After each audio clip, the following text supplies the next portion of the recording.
Supporters are flaring tonight at a rally opposing the Virginia governor's new school policies restricting the rights of transgender students.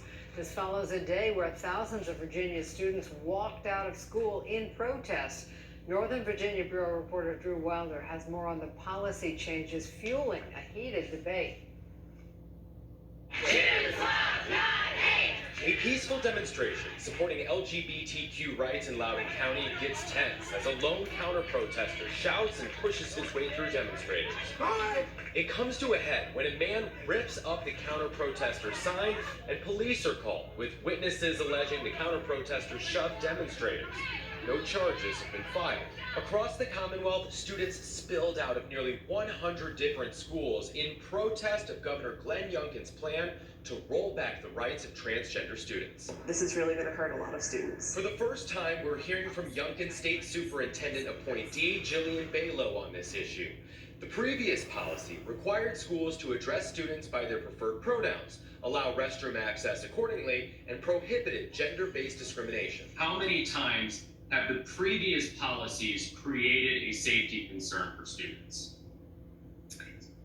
Yeah, Drew, thanks for that question, and I haven't kept track of the number of instances, but I also know that at the state level, I am not going to be aware of that. That's why these policies are not state policies; they're model policies for local school divisions. Some school divisions in Northern Virginia have said they won't implement the governor's new model policies, which is not a particularly unique idea. The previous policies have been ignored by the majority of schools across the Commonwealth.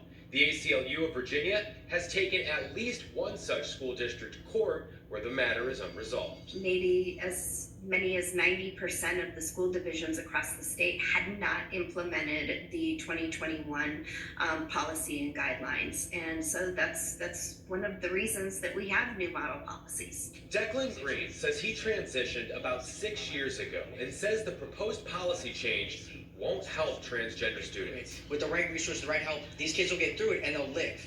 Not the right resources, they don't.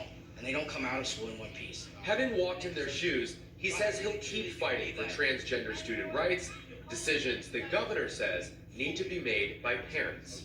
Reporting in Northern Virginia, Drew Wilder, News 4. Before